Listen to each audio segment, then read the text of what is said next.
Back in 2006, I got fired by a realtor, and it was a little bit of a a pop of ego, so to speak. A little bit like had to duck my head between my tail between my legs, as they say.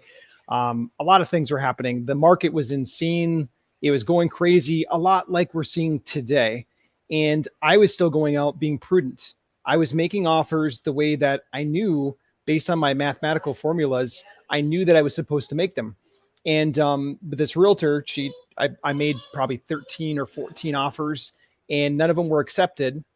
And she kept saying that I was going in too low, the market was too hot, and that I would never get a deal doing it the way that. And I'm like, no, like this works. It will get a deal. And I tried and tried and tried, and lo and behold, she fired me. She said, "Well, this isn't going to work. Sorry, we're done." And I got fired. Now, if you're in a position right now where maybe you've been fired by a real estate agent, or maybe you're doing whatever methods you've been doing trying to get a deal, they're just not working. I feel you, I do. But I will say this, deals are happening right now. Literally, one of the private clients that I get to work with, Aaron and his wife Paulette, they are crushing it. I want to give a shout out to them, number one, but they've done, and keep in mind, they were rookies in real estate no more than a year ago. Okay. And they've come in, they've hit it hard. They're a hardworking team. Like they're literally like doing what they're supposed to do to make this happen. Just in the last 2 weeks, they've signed 12 deals. They've got 12 deals. I believe they've even got a 13th that's coming in, like either today, tomorrow, something like that. But imagine that, 12 deals in 2 weeks, 12 deals in 2 weeks. I remember the first call that I had with Aaron, he actually reminded me of the call. He said to me, he asked me the question, "Hey, do you think it's possible to do a deal a month, or at least a deal in 3 months?" And I said, "Yeah, you could probably even do a deal per week." And at the time, I don't think he really believed me. He, I'm not sure. I don't even remember what he said, but I don't think he really believed me. But now he does. Now that he's got 12 contracts in 2 weeks, he believes me, and he deserves it. This family is so good, so incredible. Actually, I want to see if he'll come on and maybe we can do an interview and pull out some of the gold nuggets that him and Paulette are doing, because they're doing good things. And I think that inspiration can help a lot of people that's out there. But there's deals that are being made. Okay. They're happening right now. Now, if you're wondering like, well, is now the right time? Should I be learning this stuff? Should I be doing this stuff? Should I just wait for a market crash? All that kind of stuff. Here's the thing. I don't want to like burst your bubble too much, but if you're like on the sidelines waiting and waiting and waiting, the thing is that you're probably going to wait so long that even if a market window opens up, if you're not in the game, learning the game every single day, studying the moves, all that kind of stuff, then you're probably just going to miss the boat altogether. I'm not joking. Right now, there's more demand than there was at the last cycle. There's more buyer demand. We haven't built houses, nearly enough houses in more than a decade. So there's a housing shortage right now. Even with the Fed pulling levers, trying to raise interest rates to back down inflation, it just doesn't work quite that way. Watch, okay? I'm going to pull this up. We'll actually pull up the 30-year fixed mortgage rates. This is the 30-year fixed mortgage rates. And what I want us to pay attention to specifically, you can see the years down here. Look at the 80s. The 80s, this is the last time that inflation ran the way that it's running right now. Like you can even look at this, like Fast Company has a whole article on this, and back during the 80s, the last time inflation rates were similar to what we're seeing today, rates peaked at more than 18%. Okay. This isn't just me trying to tell you this is what's going on or this is what could happen, but this is actually what happened the last time that interest rate, or the last time that inflation ran the way that it is right now. We haven't had inflation running like this since the 80s. And what happened in the 80s? Well, they had to keep raising interest rates. They backed off, they peaked out, and then they backed off a little bit. And when I say a little bit, they were up at what 16%, and then they dropped down to what 12.58%, 12.18%. Holy cow.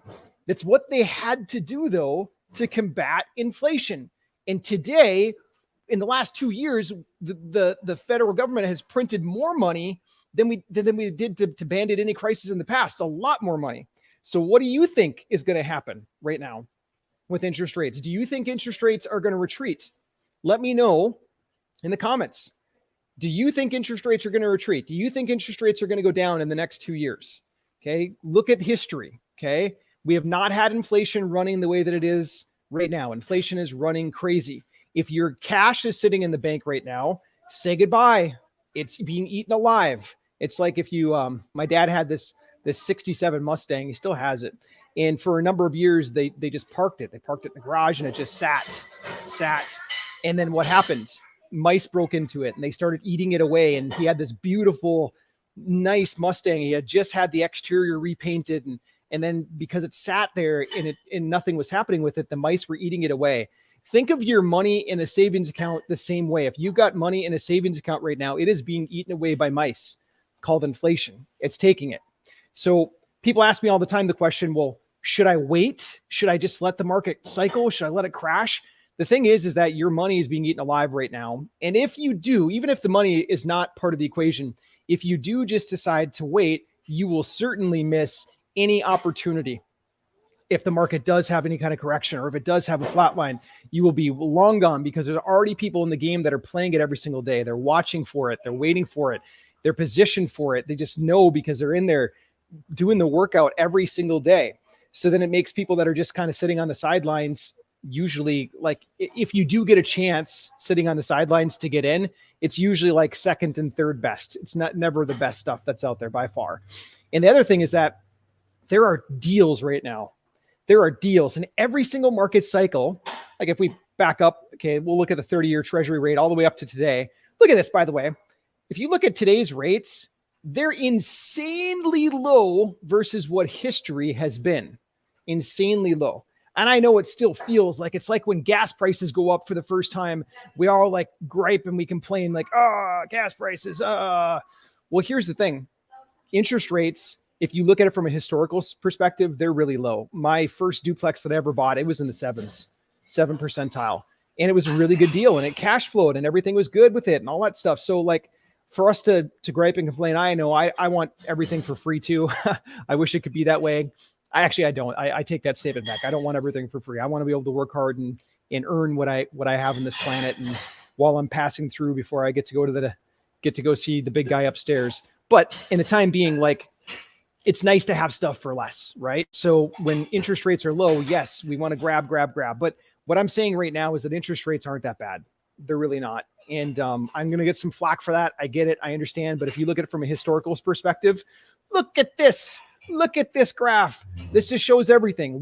You can Google search this stuff yourself. Just type in Fred, FRED, 30-year fixed mortgage rate, United States, and you'll see it all. Okay. Now, there's a lot of speculation on what's going to happen with housing and all that kind of stuff. This article does a really nice summary of it, by the way, from Fast Company. And they're saying in here, like, well, hey, we expect home prices to keep rising. The NAR, National Association of Realtors, they're expecting that rates going up are going to cause a slowdown of people buying houses, but they don't expect to see house prices lowering. They just don't.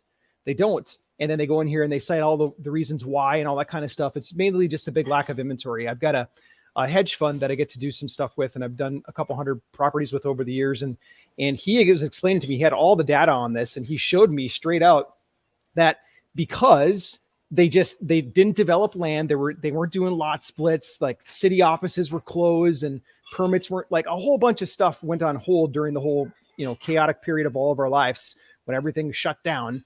And during that period, a lot of stuff just didn't happen. And that if you compile on top of that, the fact that builders have underbuilt for the last 10 years, like, there's a lot of reasons why the market is where it is right now. There's a lot of demand still. So even with interest rates rising, there's still going to be demand. There still is. Now, at some point, with the interest rates, if they spike it too much, certainly they could reverse it.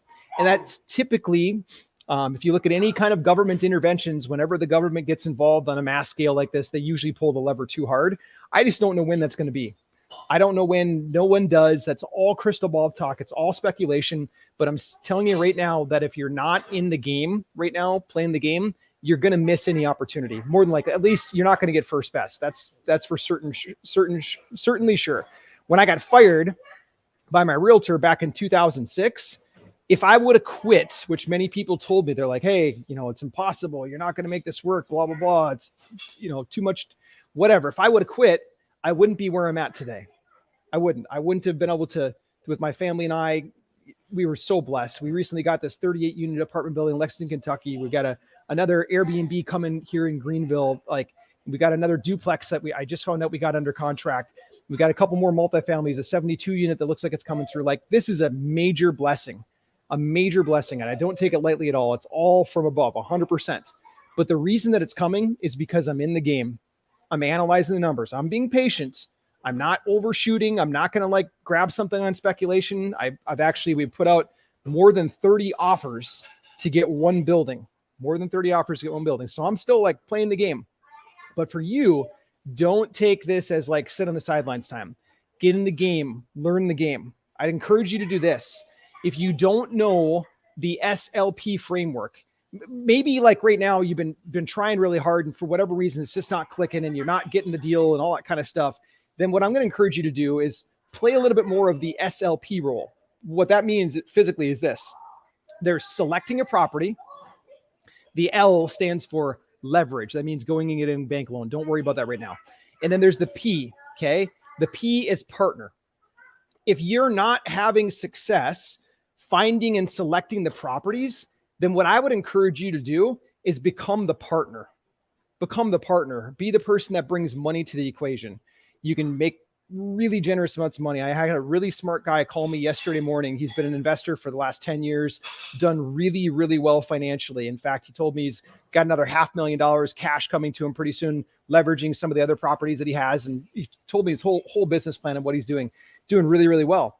But the reason that he called me is because he's looking to be the partner. He's got a day job. He likes his day job and all that kind of stuff, but he wants to be a partner because let's face it, like it's hard to find deals. And if you're not in that business, if you're not rowing the boat every single day, then it's hard to actually create that opportunity that's out there. And then he can leverage his time as well. So he's a smart guy for that. That's why a ton of clients come to us. Okay. So I'm not sure which stage in the journey you're on, but if you would like help either selecting properties, like figuring out how to get these sellers coming into you, that's the S in the SLP. If you'd like help with that, type SLP in the comments below. SLP in the comments below. My team will reach out to you. We'll jump on the phone. We'll do a quick 15-minute phone call. We'll literally map the whole thing out for you. SLP, like it's just the way to go.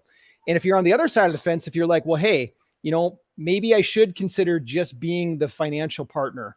Maybe that would make sense to me instead of me having to run around and try to like catch these sellers before they go to the market and all that kind of stuff and submit 30 offers to get one accepted. Then maybe you would be better suited to be the partner. It's better than just sitting on the sidelines, letting mice eat away your money, inflation, right? Then I'd like you to type in the comments below SLP. And one way or another, we can jump on the line, quick 15-minute phone call. We'll map it out for you, free of charge, by the way. And if that makes sense to you and you're like, hey, this makes sense, show me opportunities, show me deals, all that kind of stuff, then we can talk about that. If it doesn't make sense, no big deal. Totally cool here. Okay. So just don't sit on the sidelines. Don't wait this out. Interest rates aren't going to retreat in the short term, not unless something catastrophic happens. When I look back at this 30-year schedule right here, I mean, like we can go back in time all the way. When I look back on it, and I compare it to housing prices, that's actually the best illustration. I did that on a previous broadcast. When you compare it to housing prices, basically what happens, it's not like a hand-in-hand inflation or interest rates go up, prices come down. It doesn't work like that. There's usually a delay factor, a couple of years in some cases. And then in the 80s, it just didn't come down. No way. Interest rates just kept going and going and going. And they just couldn't combat inflation. They had to do what they had to do. They were in the middle of the S&L crisis in the 80s. And right now we're in a crisis. Whether it's admitted or not by the mainstream media, we are in a crisis. Never before has this much money been printed in the United States of America. Never before. And if you look at the rise and fall of any of the nations throughout history, you'll see a trend, okay? When governments get in trouble and they start printing money like that, print, their currency becomes worth less. And then in a lot of cases, there's been over 200 currencies that have just gone kaput, gonzo. They had to wipe them out. Okay. I'm not saying that that's going to happen to the US dollar, but I'm saying that right now, like it's got to go through some kind of adjustment. It has to. We printed way too much money, handed it out. People were getting money for staying at home. And I'm not saying that I disagree with, well, that's a political debate I won't get into right now.